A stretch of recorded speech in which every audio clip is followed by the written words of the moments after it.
Whatever it takes, parents, whatever it takes to put your children's mental health first, I am calling parents to that kind of bravery.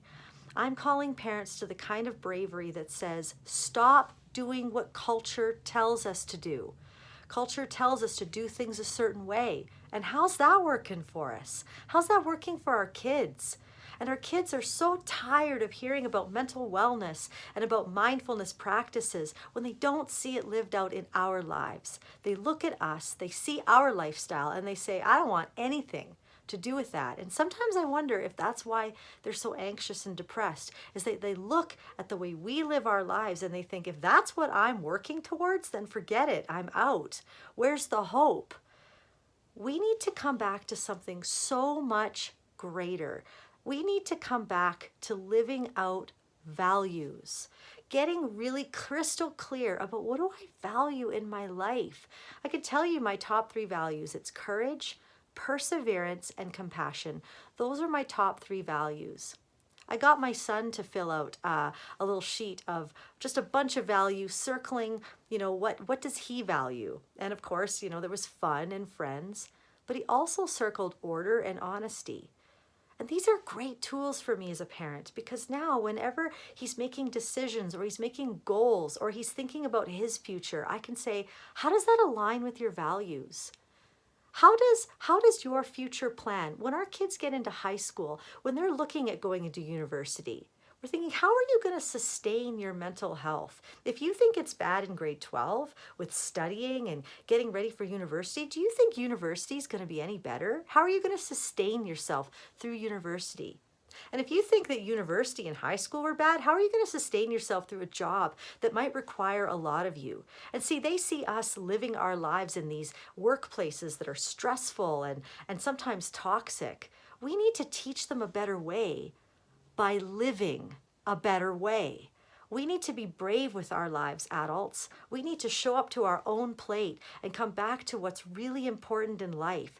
And if we don't know what that is, if we don't know why we wake up in the morning other than to go to work, come home, watch some TV and eat, then we need to get back to what's inside of here, the passion that started our life off, so that we can pass that on to our kids. Real stuff, watching us live our lives full of intention and purpose and wellness and taking care of ourselves and having time for good connections and our family. And if they don't see that, well, it kind of makes me think, well, of course we're where we are as a society. Of course we are. But it could be different. It could be very, very different. Our kids don't have to suffer. We don't have to suffer. We can make the life that we feel we're supposed to live. The last time I checked, is the person who writes my story is me. And the person who writes my children's story is me. It's not society. It's not the education system. It's not the government. And it's not the mental health care system. It's me and it's you getting back to what's real and true in our lives and showing our kids that there's something better to live for.